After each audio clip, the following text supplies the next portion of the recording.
आज के समारोह के अध्यक्ष श्री देशपांडे जी, जनरल बेबूर, श्री सुधीर फड़के, श्री दाते, श्री दामले जी, पुरंदरे जी, श्री जोशी, देवी और सज्जनों,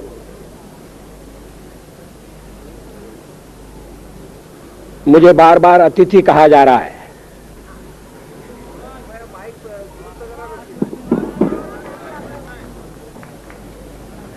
मुझे बार बार अतिथि कहा जा रहा है। मुझे इस शब्द प्रयोग पर आपत्ति है। तिथि अतिथि वो होता है जिसके आने की तिथि तय नहीं होती।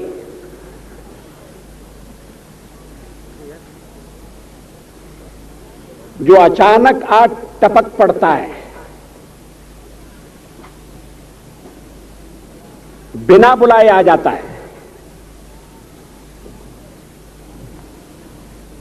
उसको भी हमने देवता मानकर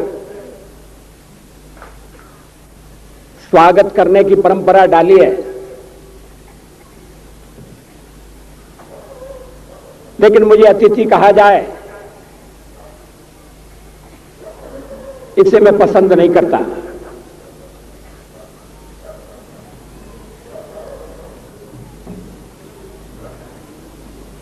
एक तो आज के कार्यक्रम का रूप ऐसा है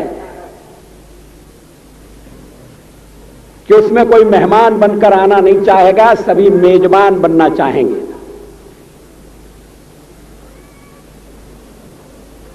दूसरी बात यह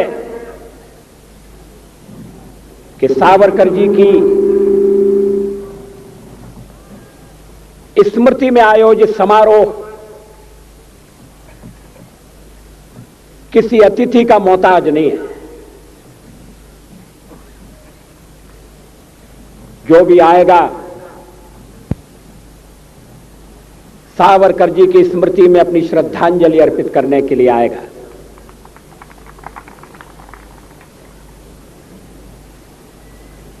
फिर मैं पुणे इतने बार आ चुका हूं कि अगर मेहमान का दर्जा कभी था तो वो खत्म हो चुका है।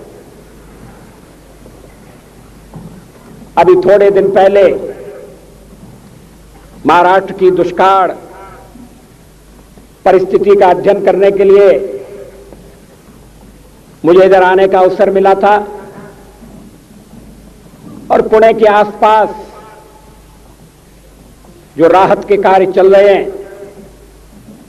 लोगों को रोजगार देने के काम चल रहे हैं,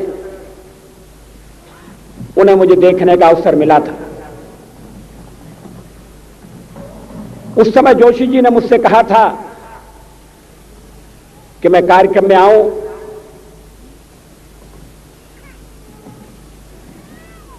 लेकिन मैं तैयार नहीं हुआ था।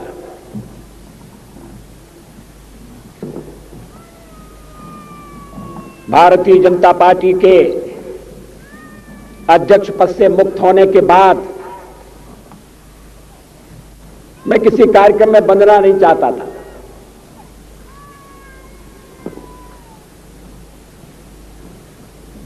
दिल्ली के अधिवेशन की समाप्ति के तुरंत बाद निकलना संभव होगा या नहीं, यह भी मेरे सामने एक प्रश्न था। लेकिन जब जनरल बेबूर का पत्र मुझे पहुंचा तो मैंने सोचा अब जनरल का आदेश आ गया है, अब मैं सिपाही के नाते उसको टालने की गलती नहीं कर सकता।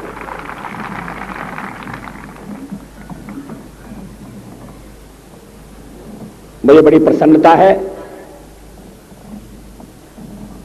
मैं अपने को सौभाग्यशाली समझता हूं मैं आज इस कार्यक्रम में उपस्थित हो सका हूं।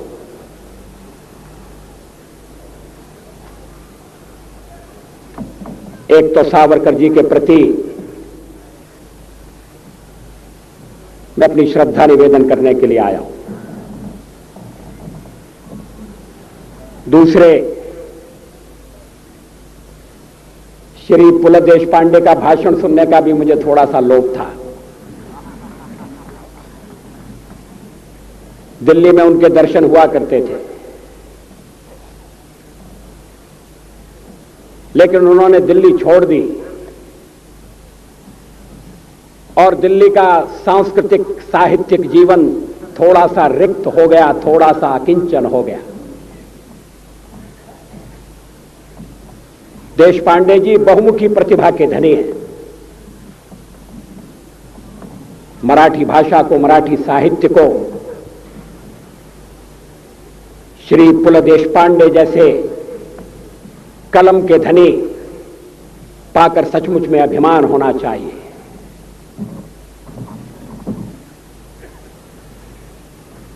सावरकर जी एक व्यक्ति नहीं है, एक विचार है, एक चिनगारी नहीं है, एक अंगार है। सीमित नहीं है, एक विस्तार है। मन, वचन और कर्म में जैसा तादात्म्य, जैसी एक रूपता सावरकर जी ने अपने जीवन में प्रकट की, वह अनूठी है, अलौकिक है। उनका व्यक्तित्व,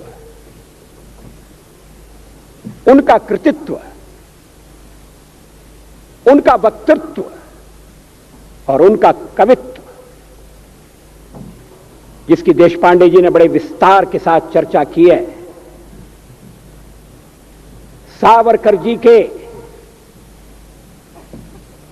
जीवन को ऐसा आयाम प्रदान करते हैं कि विश्व के इतिहास में सावरकर जी हमेशा याद किए जाएंगे। जब जब कोई पराधीनता के खिलाफ संघर्ष करेगा, अन्याय के विरुद्ध लड़ाई के मैदान में कूदेगा, जब जब जीवन के बलिदान की बेला आएगी, जब जब सर्वस्व का समर्पण करके मातृभूमि की खोई हुई स्वाधीनता को प्राप्त करने का क्षण उपस्थित होगा, संसार भर के स्वतंत्रता के लिए लड़ने वाले लोग जिन अनेक महापुरुषों का स्मरण करेंगे और स्मरण करने के बाद बलि की वेदी पर अपने जीवन का उत्सर्ग करने के लिए आगे बढ़ेंगे, स्वातंत्र वीर सावरकर विश्व के उन महापुरुषों की मालिका में एक चमकते हुए दैदीप्यमान रत्न की तरह से शोभायमान होगी। सावरकर जी ने गैरिबाल्डी से, मैदिनी से प्रेरणा प्राप्त की, लेकिन वो स्वयं एक प्रेरक शक्ति बन गए। बाल्यावस्था से स्वातंत्र लक्ष्मी की उपासना,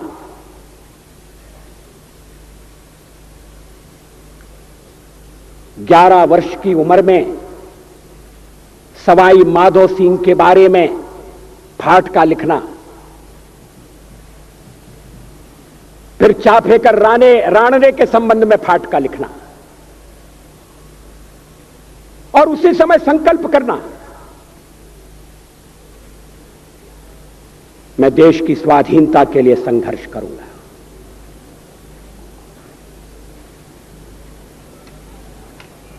सावरकर जी पूर्व जन्म को नहीं मानते थे, देशपांडे जी भी नहीं मानते, मगर 11 वर्ष की उम्र में स्वतंत्रता का संकल्प पैदा होना, अगर इसमें कोई पूर्व जन्म का संस्कार हो तो मुझे आश्चर्य नहीं होगा, मुझे कोई चमत्कार नहीं होगा। आप कह सकते हैं कि मैं बुद्धिवादी नहीं हूं, लेकिन जब अलौकिक प्रतिभा के दर्शन होते हैं,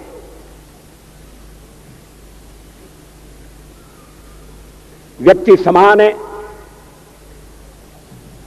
लेकिन व्यक्ति की क्षमताएं अलग हैं। हमारे देश में स्वतंत्रता के लिए बलिदान देने वालों की एक लंबी परंपरा उत्पन्न हुई। क्रांतिकारियों से भरा हुआ इस देश का इतिहास है।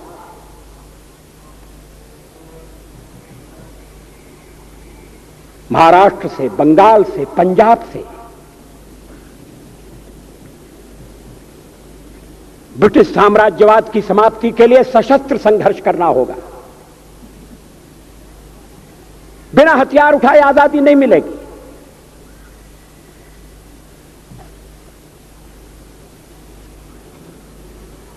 कवि गोविंद के शब्दों में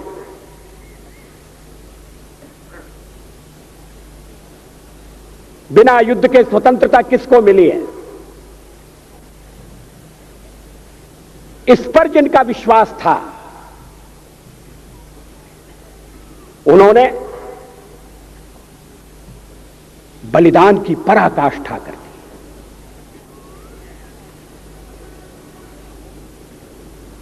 सावरकर माने तेज, सावरकर माने त्याग, सावरकर माने तप, सावरकर माने तत्व, सावरकर माने तर्क, सावरकर माने तारुण्य, सावरकर माने तीर, सावरकर माने तलवार, सावरकर माने तिलमिलाहट। सागरा प्राण तड़मड़ला, तलमड़ाती हुई आत्मा।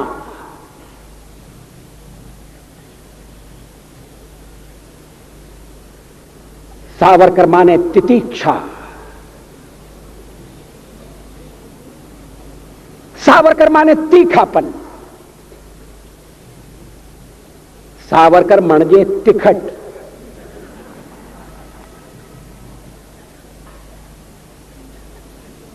कैसा बहुरंगी व्यक्तित्व।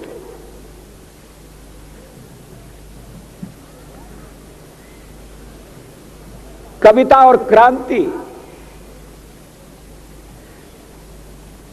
देशपांडे जी मुझे क्षमा करें, मेरा भी परिचय कराया गया है शाहिर के रूप में। कविता और भ्रांति तो साथ साथ चल सकती है, मगर कविता और क्रांति का साथ चलना बहुत मुश्किल है। कविता माने कल्पना, शब्दों के संसार का सृजन, ऊंची उड़ान।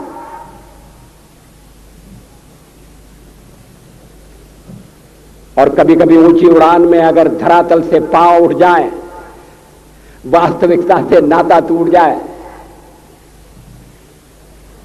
तो कवि को शिकायत नहीं होगी। उसके आलोचक भी इस बात के लिए उसकी टीका नहीं करेंगे। मगर सावरकर जी का कवि ऊंची से ऊंची उड़ान भरता था। सावरकर में ऊंचाई भी थी और गहराई भी थी, मगर उन्होंने यथार्थ की धरती से कभी नाता नहीं तोड़ा।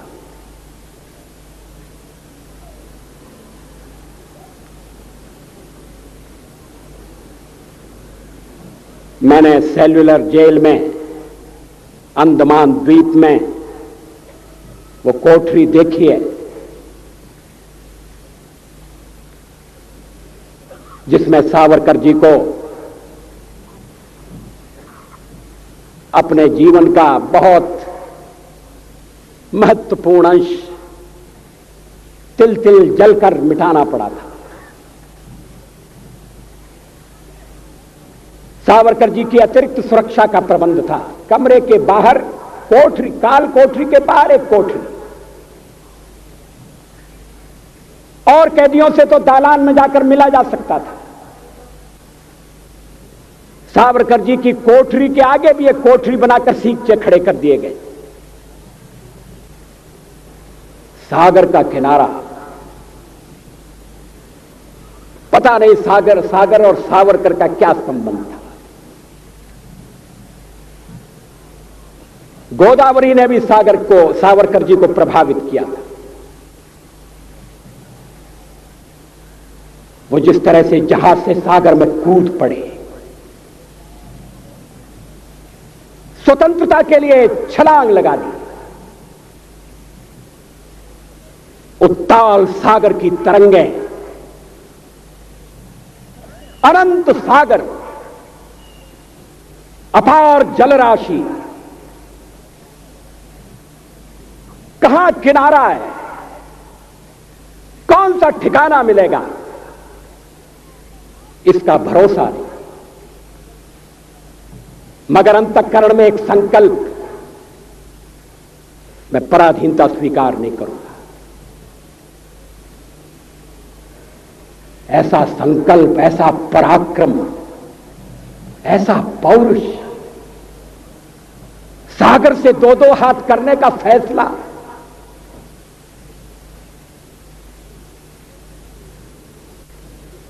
और फिर उन्हें सागर के किनारे काले पानी की सजा। मैंने वो कोलू भी देखा है जिसमें कैदियों को जोतकर तेल निकालना पड़ता था। सावरकर जी ने अपनी जीवनी में इन सारे प्रसंगों का उल्लेख किया है। मगर उस सागर के किनारे जेल में बंद सावरकर चांद से बातें करते थे, चांद को लहना देते थे, उपालंब देते थे, संदेश देते थे। उस समय की उनकी अनेक कविताएं ऐसी हैं जो विश्व के इतिहास में, विश्व के साहित्य में अपना स्थान रखती है। उन कविताओं में उद्वेग भी है, आवेग भी है, संवेग भी है। वो शब्दों के शिल्पी थे, मगर भावनाएं उदात्त। लक्ष्य को उन्होंने कभी आंखों से तिरोहित नहीं होने दिया।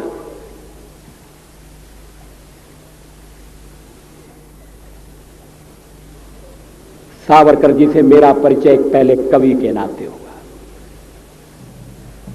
उनके क्रांतिकारी स्वरूप से तो सभी लोग अवगत थे। मुझे कविता में थोड़ी सी रुचि, संघ के साथ मेरा संपर्क, सावरकर जी की कविताओं का गायन मेरे लिए मराठी समझना मुश्किल था, लेकिन मैंने थोड़ा थोड़ा सीखने का प्रयत्न किया।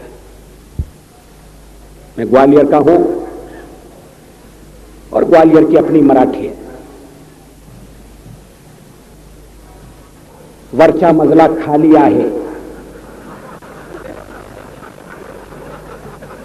ये पुणे वालों की समझ में नहीं आएगा। जो मजला नीचे कैसे हो सकता है, मगर ये ग्वालियर ने मराठी में जो योगदान दिया है, ये उसका सबूत है। मैंने सावरकर जी की कुछ कविताओं का हिंदी में अनुवाद करने का प्रयत्न किया। मैं चमत्कृत रह गया। कोई क्रांतिकारी होते हुए इतना अच्छा कवि कैसे हो सकता है।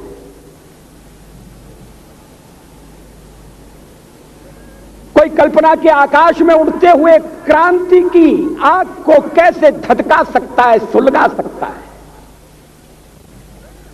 मगर कल्पना की सृष्टि और यथार्थ की सृष्टि, दोनों का सावरकर ने समन्वय कर दिया। यह समन्वय बहुत कठिन है। मगर जैसा मैंने प्रारंभ में उल्लेख किया, सावरकर के जीवन की समग्रता ऐसे अनूठे गुणों से भरी हुई है। प्रखर राष्ट्रवाद, समझौता न करने वाला राष्ट्रवाद, जीवन का क्षण क्षण और शरीर का कण कण मातृभूमि की स्वतंत्रता के लिए समर्पण कर देने वाला राष्ट्र प्रेम, मगर उसके साथ मूलगामी समाज सुधारक की भूमिका बैठक। कवि के बाद अगर सावरकर का कोई स्वरूप मुझे सबसे ज्यादा आकृष्ट करता है तो वो समाज सुधारक का रूप है। रत्नागिरी की नजरबंदी में उस समय लिखी गई कविताएं देखिए। बाल विधवा की पीड़ा, एक तो विधवा और उस पर बाल विधवा, पुनर्विवाह पर प्रतिबंध, ऐसी अभागी नारी कहां जाए। सावरकर बड़े बड़े प्रश्नों में उलझे थे। उस समय स्वतंत्रता से बढ़कर और कौन सा प्रश्न हो सकता था। मगर सावरकर दृष्टा भी थे, समाज के शिल्पकार भी थे, विकृतियों से लड़ने वाले योद्धा भी थे, कुरीतियों का निर्मूलन करने के लिए कटिबद्ध समाज सुधारक भी थे। आज अगर सावरकर जीवित होते तो सावरकर की धीर गंभीर वाणी में शाहबानों की व्यथा प्रकट होती, मुखरित होती। 70 साल की नारी, पति द्वारा परित्यक्ता, बच्चों की मां, कहां जाए, किसका दरवाजा खटखटाए। और अगर सावरकर जी शाहबानों के लिए बोलते तो कोई उन पर आक्षेप नहीं ले सकता था, क्योंकि उनके लिए नारी नारी में अंतर नहीं था, उनके लिए संप्रदाय संप्रदाय में भेद नहीं था। उनके अंतःकरण की पीड़ा, वेदना का पारावार, कुरीतियों से लड़ने की उनकी मनोस्थिति, ये किसी एक वर्ग या एक संप्रदाय तक सीमित नहीं है। इस अभागे देश में आज भी अस्पृश्यों के लिए मंदिरों के दरवाजे बंद हैं, कुछ मंदिरों के दरवाजे बंद हैं। गांधी जी ने तो हरिजनोद्धार की बात बाद में कही, सावरकर जी ने पहले कही। मेरे लिए दरवाजे खोल दो, एक उनकी प्रसिद्ध कविता है मराठी की।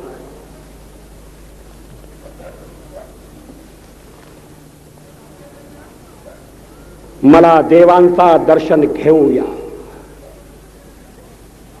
मुझे देव का दर्शन लेने, मेरे लिए मंदिर के कपाट बंद मत करो, भगवान और भक्त के बीच में कोई खड़ा न रहे। कितनी वेदना है, कितनी व्यथा है, मुझे भगवान के दर्शन लेने दो। कुरीतियों में पड़कर हम भगवान और भक्त के बीच में भी खड़े हो गए। सावरकर के सामने एक ऐसे समाज का स्वरूप था जो अतीत की रूढ़ियों से बद्ध नहीं होगा। पतित पावन के दरबार में कौन किसको रोकेगा। उस समय भी लोग रोके जाते थे, आज भी रोके जा रहे हैं, कहीं कहीं रोके जा रहे हैं। अभी राष्ट्रपति एक मंदिर में जाना चाहते थे, उन्होंने पूछा क्या मंदिर सबके लिए खुला है?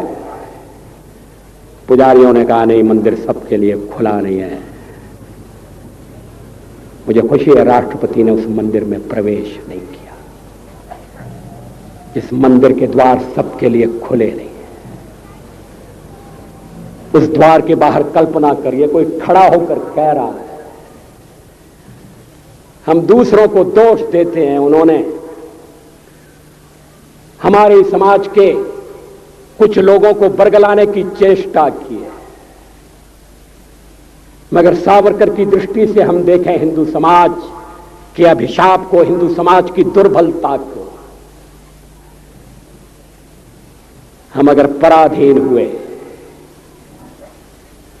हम आज अगर अपने घर में सम्मान के साथ जीवित नहीं है तो इसके लिए फर्की इतने दोषी नहीं है। दोष हमारा अपना है। हमने समाज को बांट दिया। कभी वर्ण व्यवस्था का उपयोग रहा होगा तो रहा होगा, लेकिन उसके कारण जब दीवारें खड़ी होने लगी,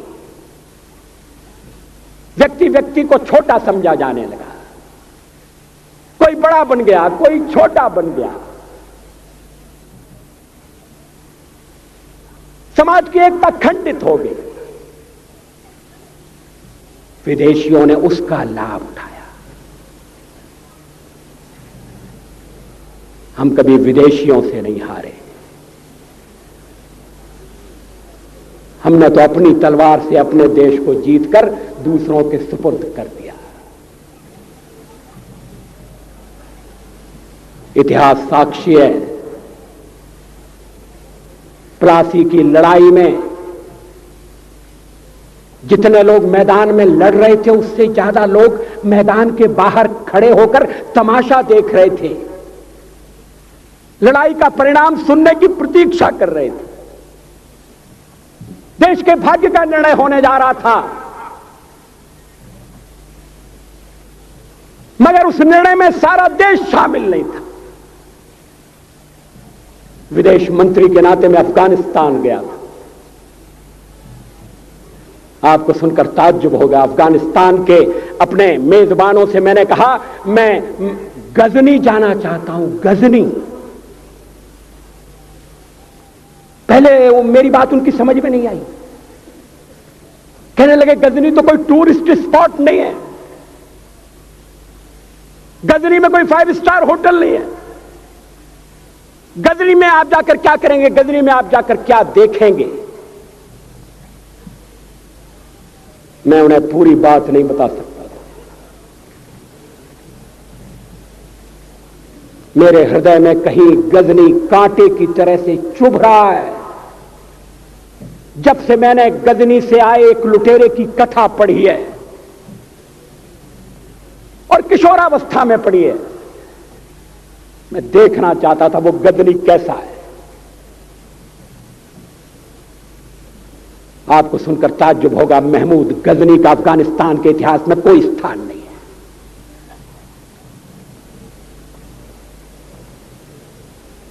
गजनी छोटी सी जगह है, छोटा सा गांव है। कल्पना करिए सैकड़ों साल पहले वहां धूल उड़ती थी, झोंपड़ियां थी, मगर एक लुटेरा लुटेरों को इकट्ठा करता हुआ सोने की चिड़िया को लूटने के लिए चला आया। आपस की फूट से जो राजा है वो लड़ेगा, जो क्षत्रिय है वो लड़ेगा। हमने समाज के बहुत बड़े वर्ग को लड़ने के अधिकार से वंचित कर दिया। हमने उन्हें हथियार नहीं उठाने दिए। मार्शल नॉन मार्शल के आधार पर हमने समाज को बांट दिया। वो लुटेरा सोमनाथ के मंदिर तक चला गया। पुजारी देखते रहे। मंदिर की पूजा भक्तों को करना पड़ती है। मंदिर तो एक प्रेरणा का केंद्र है। मैं देशपांडे जी की तरह से नास्तिक नहीं हूं, मगर उनकी नास्तिकता में भी जो आस्तिकता है मैं उसका आदर करता हूं, उसका सम्मान करता हूं। वो जिस आत्मविश्वास से नास्तिक होने की बात कहते हैं,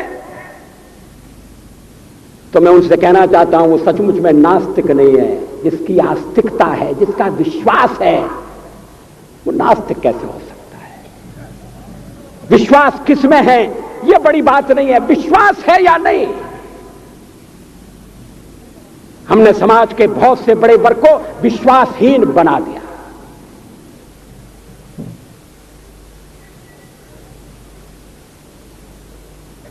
लोगों ने हथियार नहीं उठाए, वेद पढ़ने के दरवाजे बंद कर दिए। इसलिए हम पादाक्रांत हुए। अफगानिस्तान में मैंने एक बात और देखी। मुझे जिस होटल में ठहराया गया उसका नाम था कनिष्क। अफगानिस्तान एक मुस्लिम देश है। मुझे बड़ा ताज्जुब हुआ। मैंने कहा कनिष्क यहां कहां से आया? तो मेरे साथ अफगानिस्तान के विदेश मंत्री थे। मैंने कहा कनिष्क आपका कौन लगता है? कनिष्क से आपका क्या संबंध है? कहने लगे कनिष्क हमारा पूर्वज है, कनिष्क हमारा पुरखा है। He was one of our forefathers। मैंने कहा तब तो हमारे आपके पुरखे एक हैं। अफगानिस्तान के लोगों ने उपासना पद्धति बदली है, संस्कृति नहीं बदली। आज के भारत के परिवेश में यह सुनने के बाद थोड़ा विचित्र लगता है। हमारे यहां तो धर्मांतरण के साथ राष्ट्रांतरण होता है, ऐसा दृश्य दिखाई देता है। पड़ोसी देशों में ऐसा नहीं हुआ। अभी राम जन्मभूमि का मामला चल रहा है। एक विदेशी आए, कहने लगे राम जन्मभूमि का क्या झगड़ा है? हमने कहा इस पर विवाद हो रहा है कि श्री राम कहां पैदा हुए थे, और जहां पैदा हुए थे वो स्थान उनके मंदिर के लिए प्रयुक्त किया जाए या न किया जाए। वो इंडोनेशिया से आए थे, वो मुसलमान है। कहने लगे हम तो समझते थे कि राम के लिए सारे भारत में आदर होगा, सम्मान होगा। हमने कहा ये आपने कैसे समझा? कहने लगे आप तो इंडोनेशिया आ चुके हैं। इंडोनेशिया में बहुत से लोगों ने इस्लाम स्वीकार कर लिया, मगर श्री राम को विस्मृत नहीं किया, श्री राम को भुलाया नहीं। इंडोनेशिया के बाली द्वीप में 1 महीने रामायण की लीला होती है।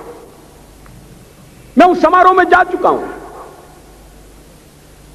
उस समय भी विदेश मंत्री मेरे पास बैठे थे। मैंने कहा ये रामायण ये क्या हो रहा है? मैंने कहा एक्सीलेंसी ये मंच पर क्या हो रहा है? कहने लगे एक्सीलेंसी आपको पता होना चाहिए। हमने कहा मुझे तो पता है मगर मैं जानना चाहता हूं। कहने लगे ये रामायण है, ये राम है, ये लक्ष्मण है, ये सीता है।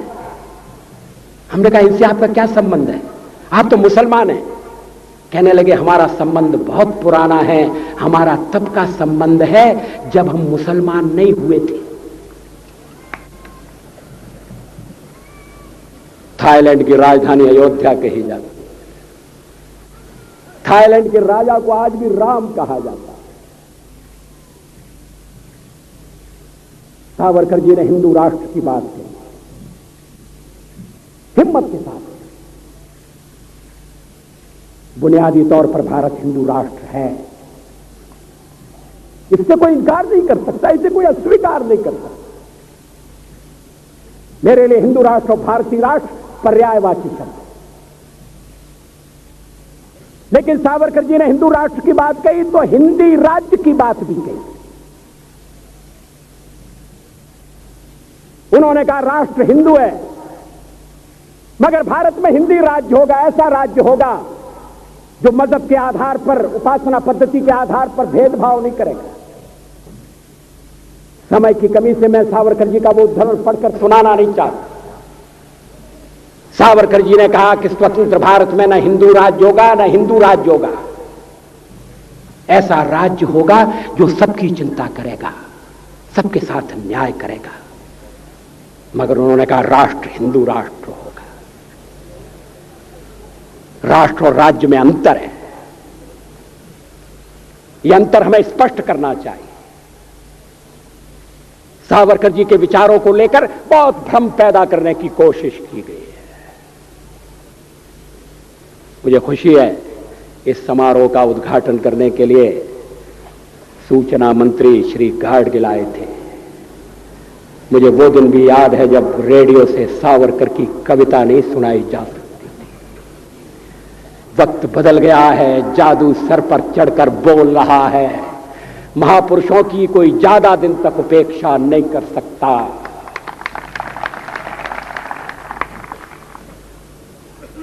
राजकारण की वजह से सावरकर की उपेक्षा हुई।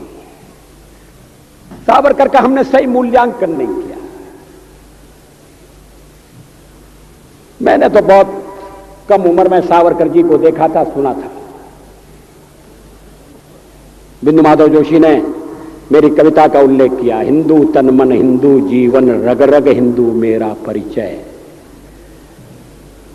ये मैं 10वें दर्जे में पढ़ता था, उस समय की लिखी हुई कविता है। लोग कहते हैं वो कविता लिखने वाला वाजपेयी अलग था, जो राजकारण करने वाला वाजपेयी वो अलग है। इसमें कोई सच्चाई नहीं है। मैं हिंदू हूं ये मैं कैसे भूल सकता हूं, किसी को भूलना भी नहीं चाहिए। मगर मेरा हिंदुत्व सीमित नहीं है, संकुचित नहीं है। मेरा हिंदुत्व हरिजन के लिए मंदिर के दरवाजे बंद नहीं कर सकता। मेरा हिंदुत्व अंतर प्रांतीय, अंतर जाति, अंतरराष्ट्रीय विवाहों का विरोध नहीं करता। हिंदुत्व सचमुच में विशाल है। मेरा हिंदुत्व क्या, हम तो एक कण की तरह से हैं, सावरकर जी एक पर्वत की तरह से। हम लोग तो एक बिंदु हैं, सावरकर सिंधु की तरह से। मगर कण में भी, बिंदु में भी वही गुण है, वही क्षमता है। सावरकर जी को हम समझने का प्रयत्न करें।